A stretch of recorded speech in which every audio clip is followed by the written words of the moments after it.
All right, everybody's version of comfort food is different. Mine, Ragu Bolognese with homemade Pappardelle pasta.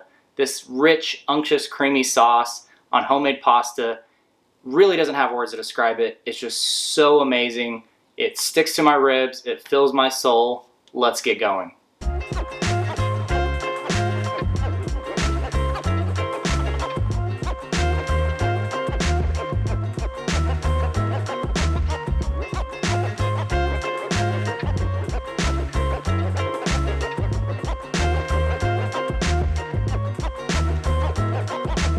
All right, we're gonna start by making our sauce. We need to small dice 1 onion, about 8 cremini mushrooms, a couple carrots, and about 5 or 6 thick slices of bacon. If you can find pancetta or guanciale, that'd be more traditional. If not, bacon works great. Brown off your bacon, then add your onions, carrots, and mushroom, and season with salt. Then add a couple tablespoons of dried oregano and dried basil. Saute until translucent, and then add about 6 cloves of chopped garlic. Then we're gonna add 2 pounds of ground beef and 1 pound of ground sausage. If you can find ground veal, add a pound of that too. If not, don't worry about it. Once the meat is cooked, deglaze the pan with 1 cup of red wine and 1 cup of white wine. It doesn't need to be anything fancy. I use box Franzia for this. Once the wine is completely reduced, add a cup of beef stock and a small can of diced tomatoes. Season again with salt. We're adding salt at different stages in the sauce so we can develop layers of flavor. You're going to want to simmer this for at least 4 hours. At this point, you could easily just pour this mixture into a crock pot and let it cook all day. That's kind of the foolproof, don't have to wash it method. I've done that before. If too much of the liquid reduces, you can add some more beef stock. Just be mindful of how much salt is in it, because if we're adding salt and then salty beef stock, it could potentially be too salty, so just keep that in mind. If you're worried about the salt, just add water. Once the sauce is finished, taste it for seasoning. You can leave it rustic and chunky like this. I actually like to puree it a little bit. It gives it a silkier texture. If you're pureeing it in a blender, be very careful not to add too much hot liquid to the blender at one time. The blender will explode. I add just a little bit, cover it with a towel just in case, and then start it on a low setting. And as it purees, you can add more to it. I make this sauce in big batches and then freeze it. It's such a time-consuming process, there's no point in just making it for one day. Make a big batch of it, freeze it in smaller containers, and then you can pull it out as you need it. All right, to make the pasta, we're gonna measure 170 grams of 00 Tipo flour. This is a flour traditionally used in Italy for pizza and pasta. If you can't find it, don't stress, you can totally use all-purpose flour. To that, we're gonna add 55 grams of fine ground semolina flour. This is made from a hard durum wheat, and it's traditional in Italian pasta. Even the store-bought dried pasta you buy is made out of durum wheat. While the 00 Tipo flour is optional, I highly suggest getting the fine ground semolina. Just mix those together in a bowl, and then we're gonna pour them out onto the counter and make kind of a little volcano. And in the center of the volcano, we're gonna add 9 egg yolks. When cracking eggs, never crack them on the side of a bowl. You see people do that on TV all the time. It's actually a terrible way to crack an egg. You're much more likely to push an eggshell into the egg. And I don't like to use the eggshells to separate my eggs. You're more likely to pierce the egg yolk with the shell.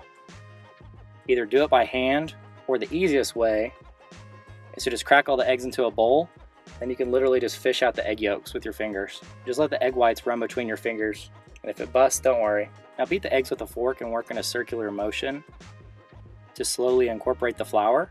Once I get to this point, I typically just use my hands. Work all the flour into the egg yolks the best you can. It helps if you have a bench scraper to keep the flour all together. At this point, I add a couple tablespoons of olive oil, just kind of work it in. And then we can add our water. You'll need about a 1/4 cup for this.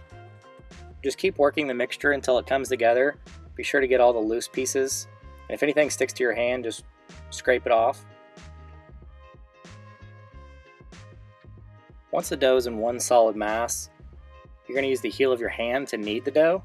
Just push against the table and kind of slide it across, and then turn it a 1/4 turn. You can do it a couple times before each turn if you like. It's going to get sticky, but that's okay. Use your bench scraper to get it off the counter. You're going to knead it for about 5 minutes. You can add a little bit of flour if it's too sticky, but try not to add very much. When you pull on the dough, it should spring back. That's a good sign that the dough is developed. As the dough comes together, it becomes increasingly easier to work with. this point you can roll it into a little ball and kind of flatten it out.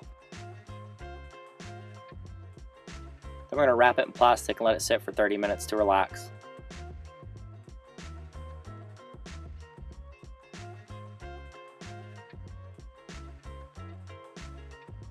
On a lightly floured work surface, cut the dough into quarters. Set 3 of the pieces aside, cover them up in plastic or a towel so they don't dry out. Now I'm using a KitchenAid attachment to roll my pasta out. They have hand crank attachments as well if you don't have a KitchenAid. If you're feeling real old school, you can use a rolling pin for the whole job. I don't got that kind of time. Now flatten the dough out a little bit so it'll fit into the pasta roller. Lightly flour it and run it through the thickest setting twice.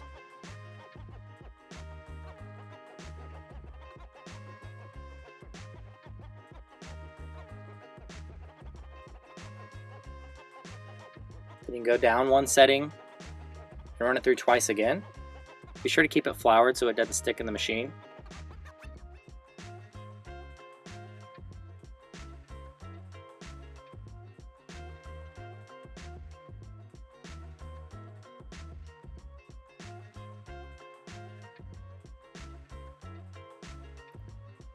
Now you'll notice that one end is way thicker than the other. There's a really easy fix for that. Get something that's about the width of your pasta roller to use as a guide. I'm just going to use my bench scraper. And we want to fold it over about that width, or maybe just a little thinner.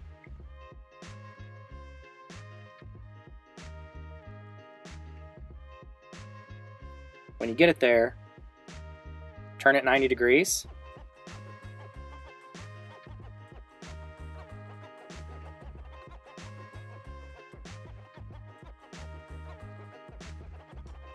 And you'll notice we have a relatively consistent width now.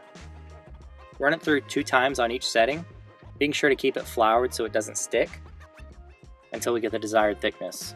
The thickness of the pasta depends on what you're using it for and also just personal preference. On this KitchenAid attachment, I usually go down to about a 5, unless I'm making something that has 2 layers like a ravioli or a tortellini, and then I'll usually go to a 7. Once you get all the pasta to the width you want it, we need to cut it to the proper length. You can use a knife, or actually a pizza cutter works great.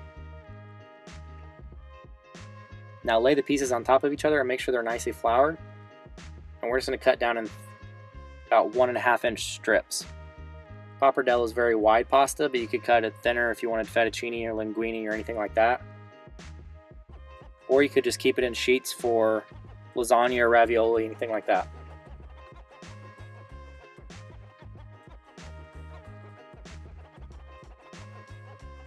Being sure to keep it floured so it doesn't stick. In a saute pan, add a little bit of olive oil and some chopped up carini mushrooms and season with salt. Once the mushrooms are browned, add your bolognese. And then I like to add a splash of cream. Dairy or any sort of fat coats your tongue and brings the flavor across your palate. Taste it, make sure it's seasoned. Then we want to add salt to a pot of boiling water. Anytime you cook pasta, your water should be salty like the sea. There's no salt in the pasta dough, so this is our only chance to season the pasta. Put the pasta in the boiling water.